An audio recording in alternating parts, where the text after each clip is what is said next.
I'm on the land of the Gadigal people of the Eora Nation, and I'd like to pay my respects to elders past and present. And I'd also just like to acknowledge that you're all on Aboriginal land as well. Thank you so much for continuing to attend these weekly communities of practice. We hope that they're useful. We apologise for the fact that we are learning as we go as well, and we are really scrambling to provide you with support, but we are incredibly close to being able to do that. Hopefully this is the last briefing meeting and we can just get started on all the things that we want to help you out with. Sam will be joining us hopefully soon. She has also been volunteering on the assisted dying stuff, and so she's just had to, help out with that. So she will hopefully join us as well. But we thought that we'd structure this meeting just to give you some feedback on the survey. Thank you very much for all of you who completed the survey. We really apologise for the short time period we gave to you to complete that. If you haven't completed it, it's still open and you want to complete it, please feel free to do so. We will continue to collect the information and develop it as we go, but we just really needed to get some quick feedback from you all around what the tailored support needed to look like. So I'll just provide hopefully an overview of the survey responses and just talk about what we've kind of arrived at in terms of providing you with support. Sam will hopefully be available to just go through a few things from her perspective around that. And then we thought we'd also give you an opportunity to talk about the guidance that came out late last week from DCJ and the webinar that hopefully you are able to attend on Monday, just to get any comments and conversation about that as well. So that's effectively what we were planning to do today. And of course, if you've got anything else you'd like to raise, we'll leave some time for that as well. So that's the structure. And as I said, we're really hoping that as of next week, we will have Sam presenting on some stuff just that will be practical for you to actually look at your risk assessment and COVID management plans. So really using the time from next week to be really practical. So yeah, again, thank you all for submitting surveys. You can also, if you haven't done it, you can still submit. We received around 45 submissions, which is really good to see. And really the feedback we got in terms of what people are most nervous about or concerned about is really making sure that you've taken on board the multitude of information that's been sent out, have actually have been able to understand that and apply that and are doing effectively the right thing. So we also had a number of things in terms of making sure that the controls that you've come up with are the appropriate ones, particularly in terms of vaccination, for example, but a range of other things as well. And also some things around communication with staff and with community and consultation and so on. But in the main thing that everyone was concerned about was just making sure that you've done this process as correctly as possible and as meeting the needs of staff, clients, and DCJ. So we're going to collate that information and provide that to DCJ just as an overview so they can see where they hopefully can learn from this process and understand how they might do it differently going forward. And so we'll continue to communicate with them around that. In terms of what people have said that they've wanted, we've got around 50% have already completed everything and would really just like a review, would like a review of their plans and their risk management, just to make sure that they haven't missed anything, to have a conversation with an expert, which is what Sam is, and really just finalise their process and plan so that they're ready by the 22nd of December. And then we had around 12 or so, another, almost 50% really needing some more intensive support across the whole gamut. So for the COVID safety plan, for the business continuity plan, for risk assessment, and then the risk management plan as well. So in conversation with Sam, the consultant, and within the IP team, what we've come up with is, for those who need review only, what we're going to set up, hopefully as from Tuesday next week, is 30-minute appointments that you can book in with Sam, that you then provide her with all the paperwork that she needs to talk with you about the plan. So you send through your draft plans, your assessment, etc.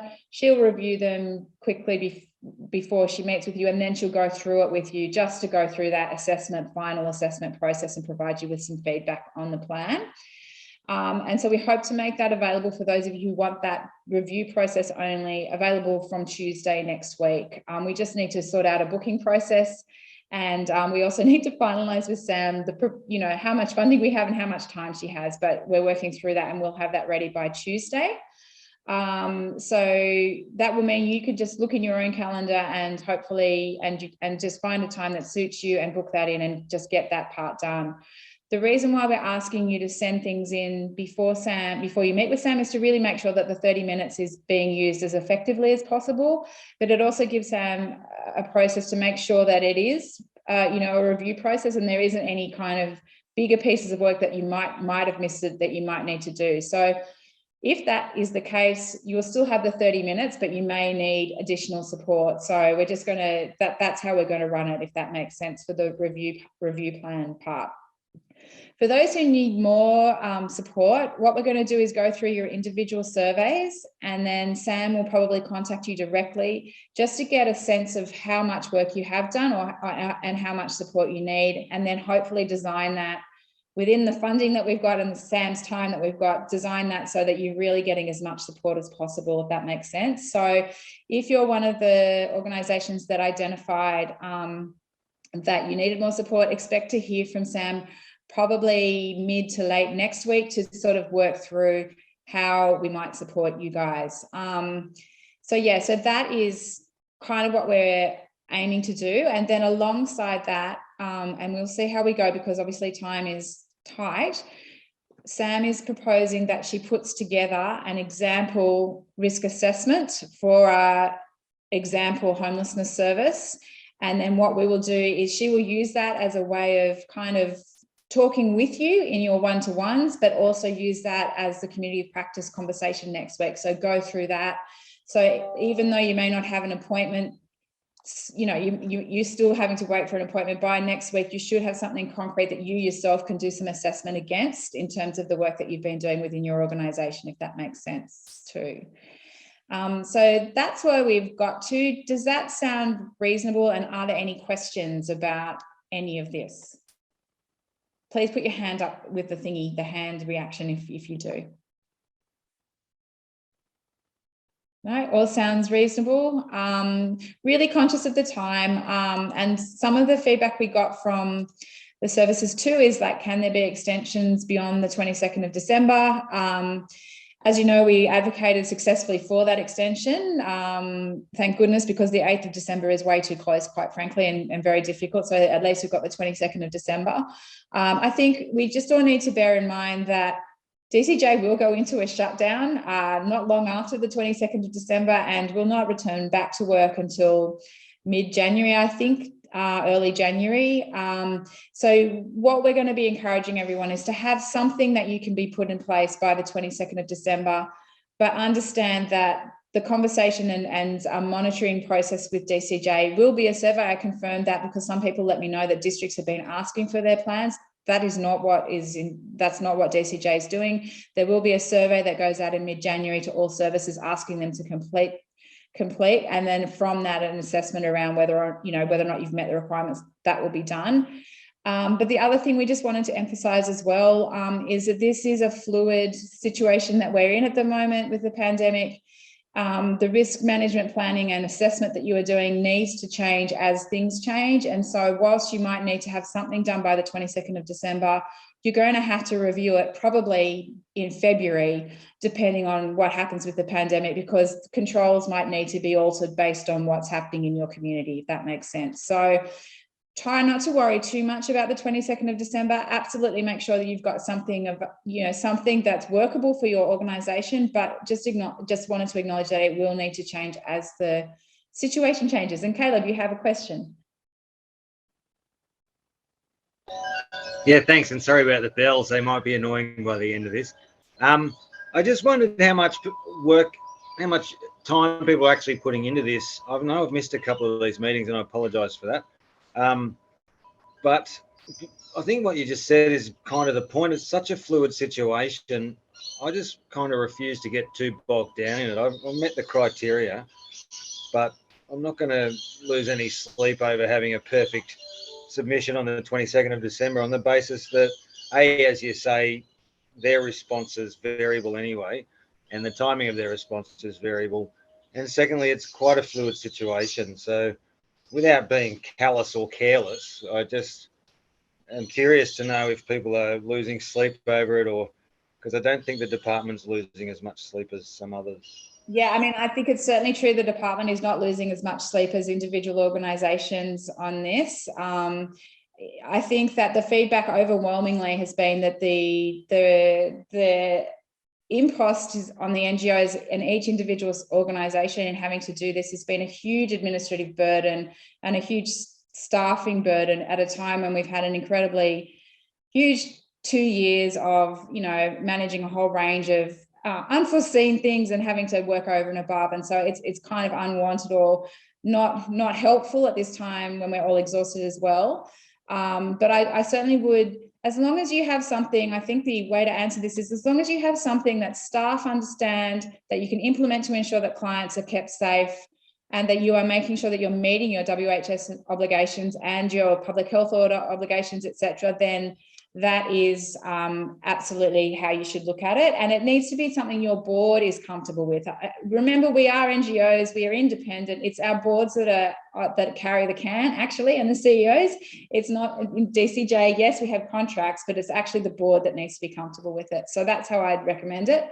There was a question in the chat around, what's required. I would refer to the DCJ guidance around this, and there is 3 plans you are supposed to be doing.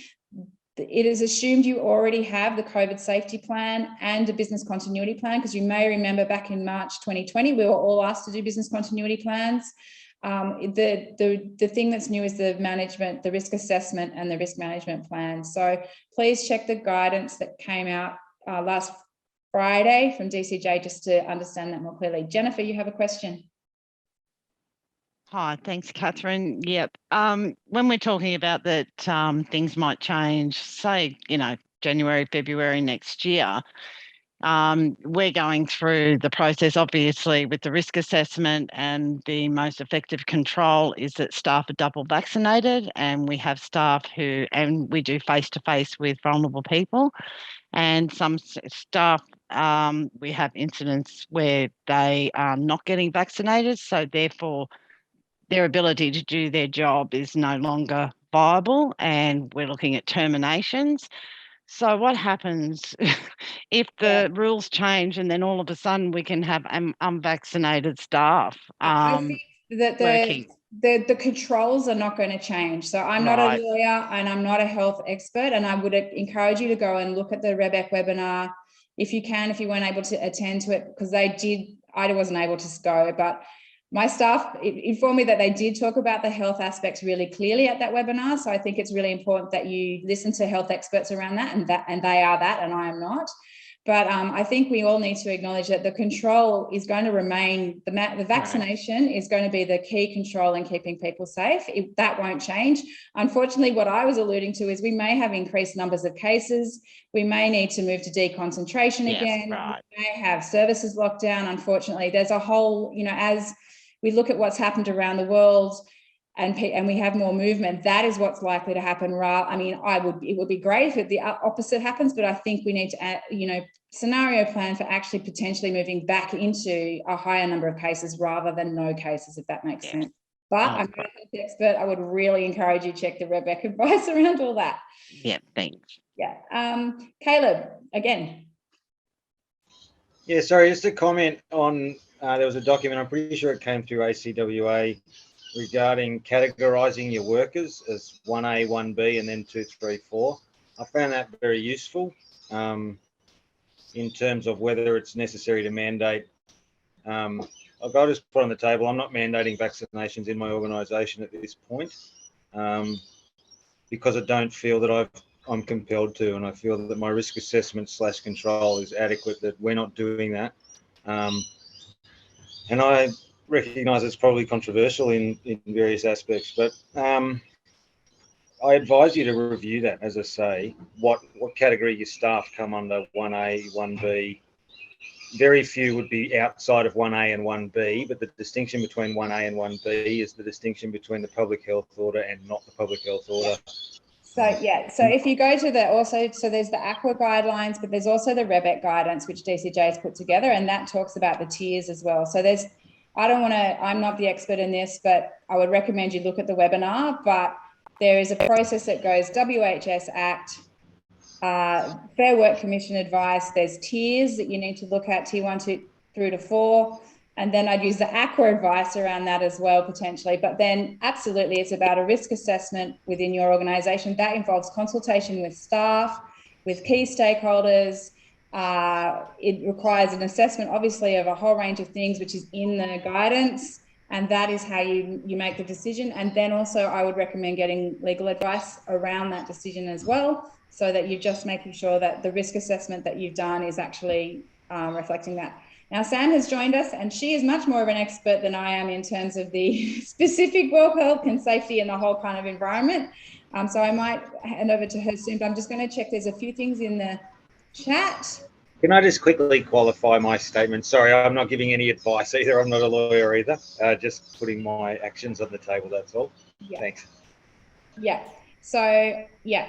So if there are any other questions, there's some, thank you, Deanne, for putting the link in the chat around accessing the information from DCJ and the recording of the webinar. Thank you.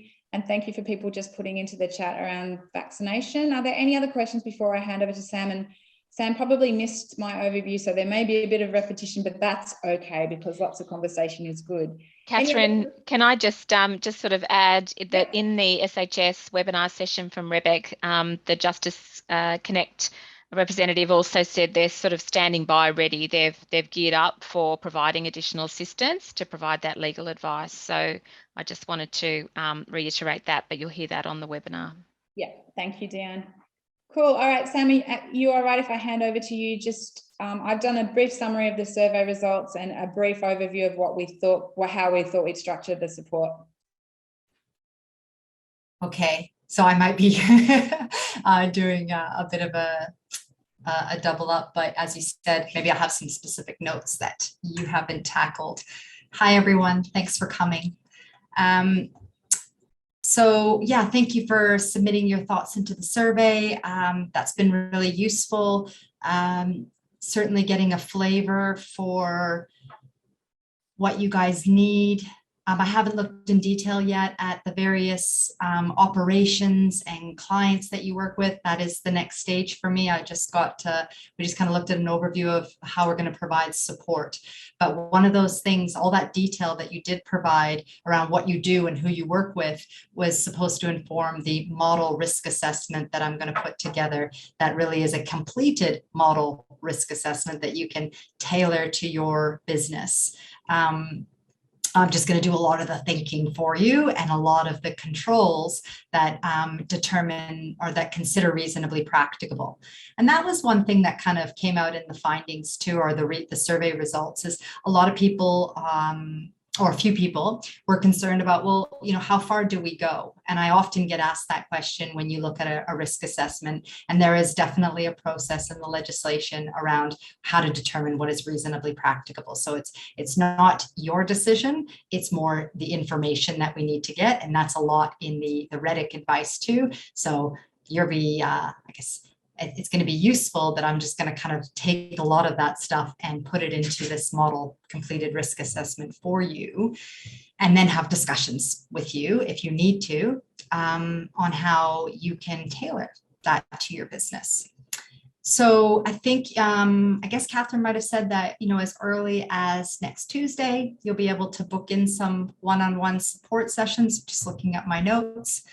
And we probably won't be starting the meetings, though. Hope this isn't countering what you said, but until the next week, given I'm going to do a couple things next week that will help me be in a position to provide better support to you when we do catch up. But that shouldn't stop you from putting together the documents. If you want that one-on-one time, I need you to start putting that together so you can send it through to me, because the first time we meet is not going to be the first time I look at your documentation.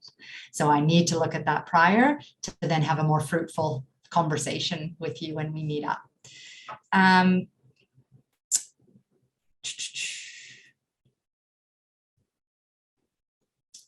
We have, I think, Catherine, did you say the survey needs to stay open, I guess, because you need to do the survey, yeah, in order to get the support.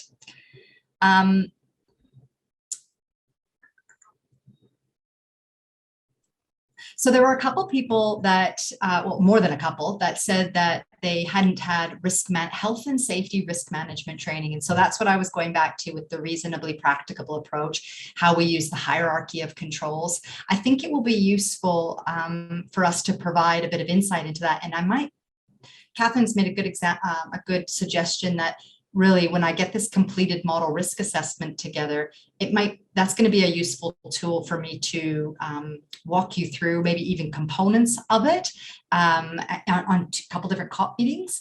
And then as part of that process, we can do a little risk management training in that. So you really get a flavor for how we do a risk assessment, and what does reasonably practicable really look like? What do you need to do?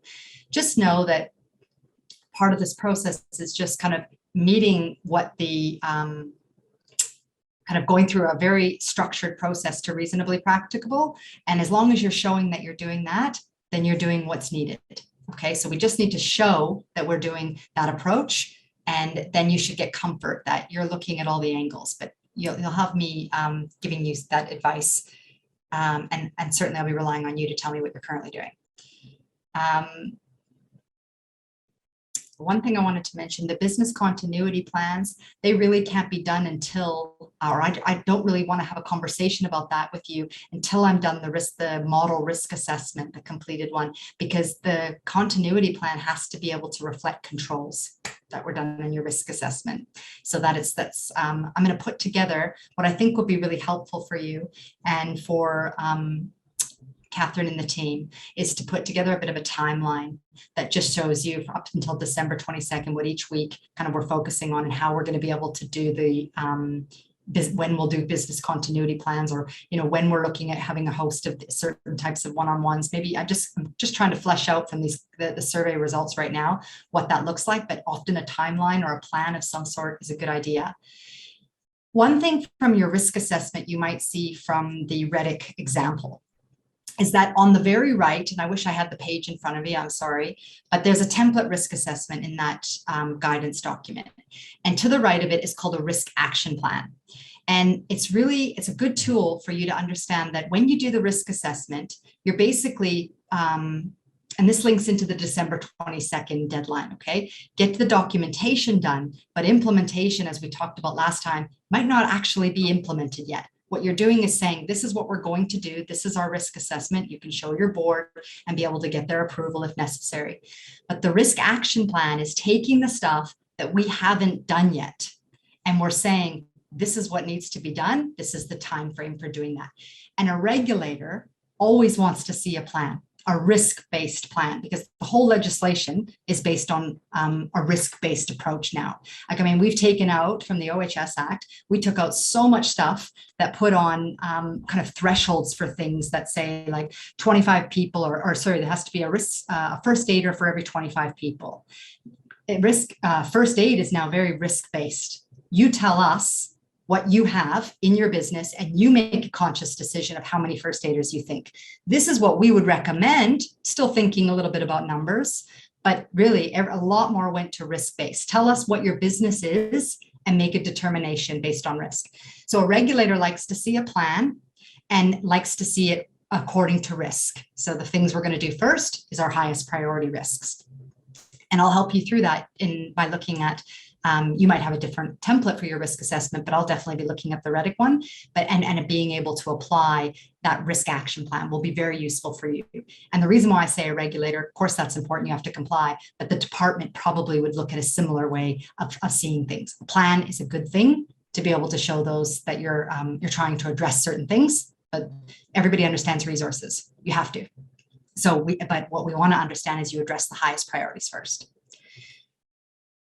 That is really the key thing I wanted to get across with that. And I think, and that is in line with the dates and the deadline and stuff. So that's about as much as I had to say right now. I'm just getting my head across the survey results, but if there's any questions, I'm happy to talk through that.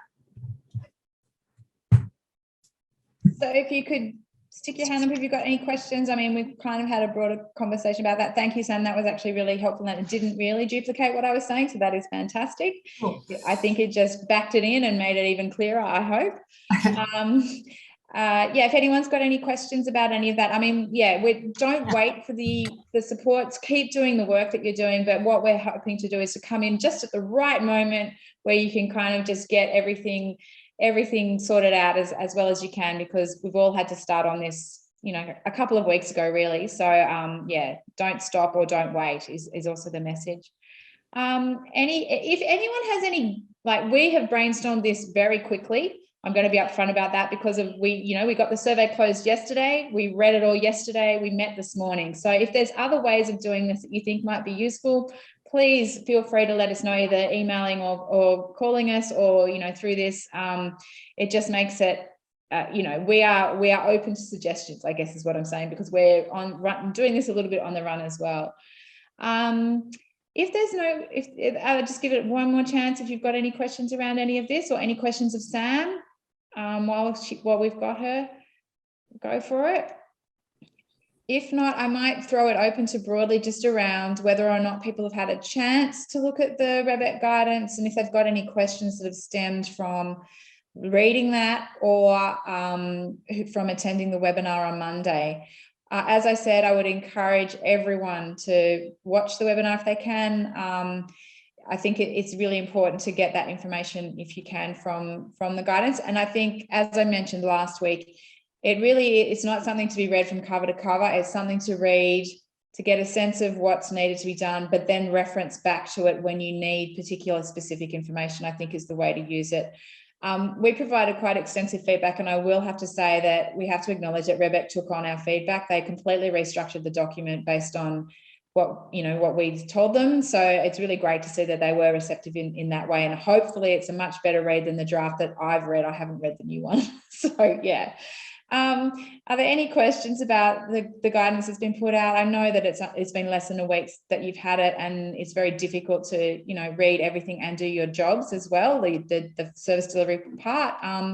But does anyone have any questions around the guidance or the guidelines that have come out, or the webinar, or any comments on the webinar?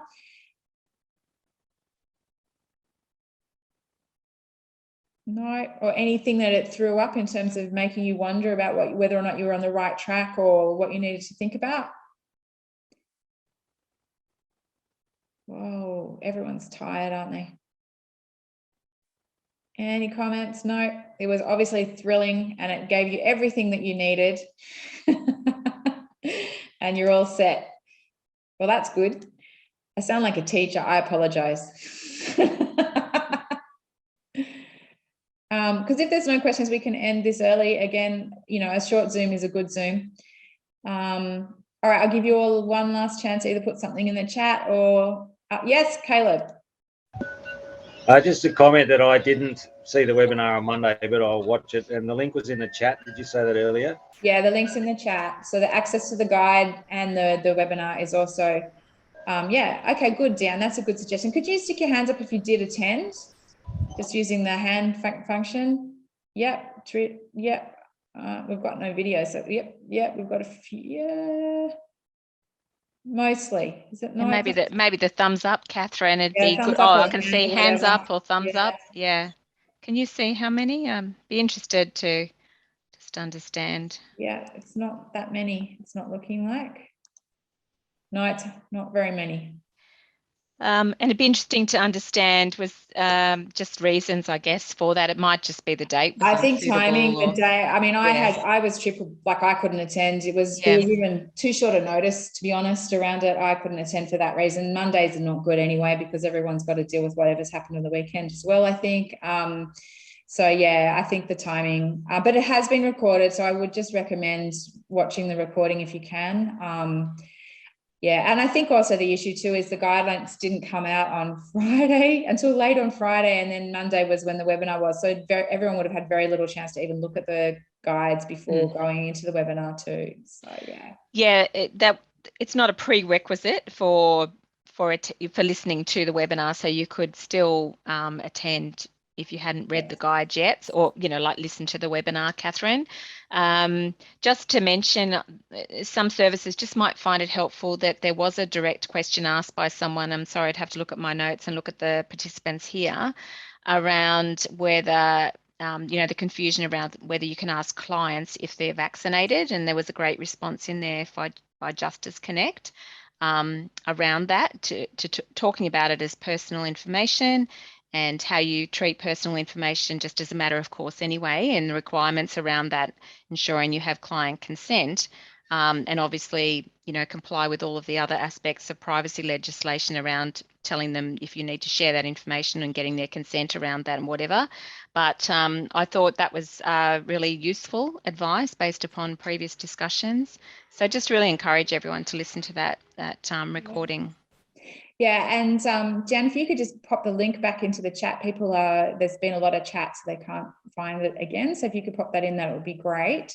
There's also just been a question about subcontractors and whether they can access the support. Absolutely, subcontractors can access the support. So if they're interested in that, please send them the survey link, because we really need people to complete the survey before we can tailor what we, you know, assess what you need. So get them to complete the survey, and yes, absolutely, support will be available.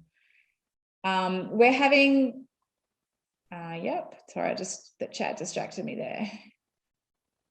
Yes, look, the questions around the disability stuff, I again would suggest that you look at the REBEC guidance and speak to and talk with Sam as you do your work around that, because absolutely there is, if you work with people with disability, the PHO, there is a public health order around that, and that is where you need to get legal advice and understand what that means. So I would use, number one, look at the DCJ guidance, REBEC guidance, but then also have a look around that too. And I know that AQUA has also looked into providing some resources around that, so I would encourage you perhaps to also look at those. But yes, it is the case that if you work with people with disability, then again, I'm not a lawyer, but the public health order is different for those who don't work with people with disability.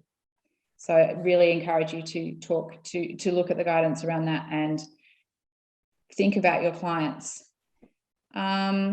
So the question from Cara was, when will Samantha's model risk assessment be made available? Sam, do you want to answer that? We were aiming for Wednesday next week, but we shall see how we go. But you can be more clear and say maybe that's not possible. Off you go. Good one. Put it right there. Yeah. Yeah, the time that we've had after that meeting, I'm still thinking that I think it will be a lot of next week that we'll be doing that. And I would say I'd be ready to probably be walking people through and doing a little bit of that training the following week. Yeah. But we did talk, I don't want to limit this to, I want to make this as easy as possible for you to use, and also comprehensive enough that you could just take this, run with it, do tweaking. And that's because I mean, you may notice in the REBEC guidance there is some examples, and we have looked at those, but the sense is that's a little bit too brief really to help you actually do a full risk assessment. So that's what Sam was proposing, is a more detailed thing than what's in the REBEC guidance, although you should still look at that as a way of starting the work. Just want to reinforce, this is all coming in to support you as you're going. Don't wait, keep going. So are there any other questions? Feel free to chuck them in the chat or stick your hand up if you want to. That's all good. I also would just comment, Cara, I agree about the DCJ template. I also used it in our work with this, and I find it very difficult. I actually ended up creating my own based on what they put together because it was so difficult to use, and that's feedback in general to Deanne, well, not your fault, Deanne, but in general, the templates that DCJ send out are very unworkable in terms of ease of use. So if it's not working for you, use the concepts in it rather than the structure of it, is my advice around that, because I agree, Cara, it's very annoying. I'll see, I'll just raise it with my colleagues and see if there's a possibility of getting it, maybe the actual Excel document to send to you, Catherine. Yeah. Okay. And maybe instead of using it off the web, maybe that's the problem. So I'll just make some inquiries. Yeah, it's just very it's Excel clunky, but yeah. Kelly's got a question around the Fair Workers links to the tiers. Oh, again, the guidance, the REBEC guidance has that. So please look at that document. It has it. What the REBEC guidance does relatively well is provide that overview of the steps that you need to do when you're doing your risk assessment, and it provides you multiple links but also summaries of what things of the various different not resources, but different directions that you need to be aware of. So that is actually in the guidance, and there's links to more information around all that alongside that as well. So have a look in the guidance. Yeah. I have a question. Yeah, go Sam. In some of the feedback, some people had said, what one of your biggest concerns was the lack of resources if something does happen. I wonder how well or easy it is to share resources amongst a lot of, it's not possible. Yeah, no one does that. That's a really good point though, Sam. That's a really good point. What did come up, and this is around, if to mitigate a risk and put a control in place, there may be additional resources that are required, and what happens then. And I think that's a conversation that we actually need to have with DCJ, with Deanne's team, around what was put in place during lockdown and what might need to continue to be in place beyond January, around in terms of providing funding for you for things that you may need to amend based on the risk assessment that you've done. So it's an absolutely incredibly good point. I think now you've mentioned it, Sam, it might be good for us to collect that information once we're closer to the 22 deadline, to just understand what people need, so we can talk to Deanne and her team around that. But absolutely good point around, we need to do X, Y, and Z around various things within the building, or we need to do X, Y, and Z around staffing. Yeah. What resources are available. So I'll start that conversation offline with you, Deanne, if that's okay. But I think that's something that we need to work on as well. Absolutely good point, Sam. And when there's an incident. Yes, exactly. Yes, Caleb. Sorry, can I just throw into that melting pot, when you look at using staff from other services locally, that contributes to your risk assessment as well, because they're not necessarily a safer alternative. So yeah, just something that creates a little bit of challenge around that risk assessment. And the staff sharing concept has been something that DCJ and we, on behalf of you guys, I guess, have grappled with throughout the whole lockdown process. And if you look at the homelessness accommodation guidelines, which Deanne put together and worked very hard on with Rebecca and with us, there is information around how to manage that and what to think about. But absolutely, you need to include how you would manage staff surging in the context of risk assessment. And there's conclusions that have been made by services who have had cases around how to manage that safety, which is about potentially being very specific in terms of how they use staff. And we have learnt, I'm afraid, from some, hurried decisions around having unvaxxed staff join services, which has caused their own challenges. So yes, absolutely, it needs to be part of the risk assessment in terms of if you were to, how you manage additional staff and so on. Kara's put in a great question here, I think, just around how are others consulting with consumers or clients around the risk assessment? And then secondly to that, what parts of the plan are we to consult with clients, consumers on? Again, I would suggest you look at the guidance and Rebecca around that, but part of the risk assessment needs to include consultation with clients. So if there's no direction on what that actually might mean, but it is about how they might want to work with staff, what they, the safety, that their own perceptions around safety and being assured in that space. But Sam, I don't know, you're the expert again. I might hand over to you to talk about that a bit more. Like certainly controls, that's really, that probably is the kind of front thing that clients or customers want to hear about, is how we're going to control something. But a lot of the times, people need to understand what the hazard is too. So you're kind of having a multifaceted conversation around, these are some of the hazards. We think that we would be, you might even do it when you're going out to people's houses. You might have like a checklist that you do, like, do you have this? Do you have that? We need to understand what type of hazards that might be here, that we need to understand our controls that we might need to bring to your house. But it's basically, you're talking about controls, but through that, you have to kind of bring in the hazards. I wouldn't say you're talking too much about likelihood and consequence to your clients and customers. It might be a bit of a moot point and you're just confusing it. but really you've done the back work. You'll know that how you're eliminating a hazard or how you're mitigating it. And you're just kind of running through, these are the things, the issues we think we could experience. And these are some of our controls for preventing or mitigating that. So I hope that, I mean, a risk assessment is about hazards, risk ratings and controls, essentially. So I'd be talking to like the kind of front and back end of those things. People don't need to have too much of the detail. You just kind of, what you're consulting with them to see that they are happy enough with the controls, and you're consulting with them on hazards to see if you're missing anything. Both if you're missing anything. That's really helpful. Thank you, Sam. Has anyone done some consultation with clients that they're willing to just share? Maybe not. That's okay. Maybe in the next ones. Yeah, that's right. But that's something to think about, whether or not people are willing to talk about how they've done that. I know that people really helpfully shared resources that they've done for staff, consultation with staff. But if you do have any resources that you've used for consultation with clients, that would be really helpful to know and share those, I think. If people do have those, they don't have to talk about them now, but if they're willing to share them with us, we can then disseminate them too. Yeah. Oh, great. Thank you. Sorry, that is Cara again. Thank you, Cara. She's got a survey that she's happy to share, so that will be good. Thank you for that. That's good. Sweet. Okay. Yeah. Are there we've managed to fill up almost an hour in any case, which is good. It's really good to hear, and I it's been useful for me, so hopefully it's useful for you guys. Is there anything else that people want to raise at this point around any of it? I know I understand how confusing and how how there's so much communication, there's so much information in some ways around this, and yet there isn't really that clear a direction, and we share that frustration, I guess, around that.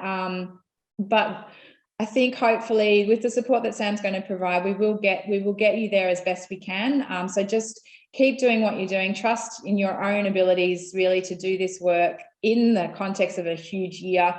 And then just use Sam as much as you can as a way of just quality checking it and getting that support just to get you over the line, I think is the way to think about it.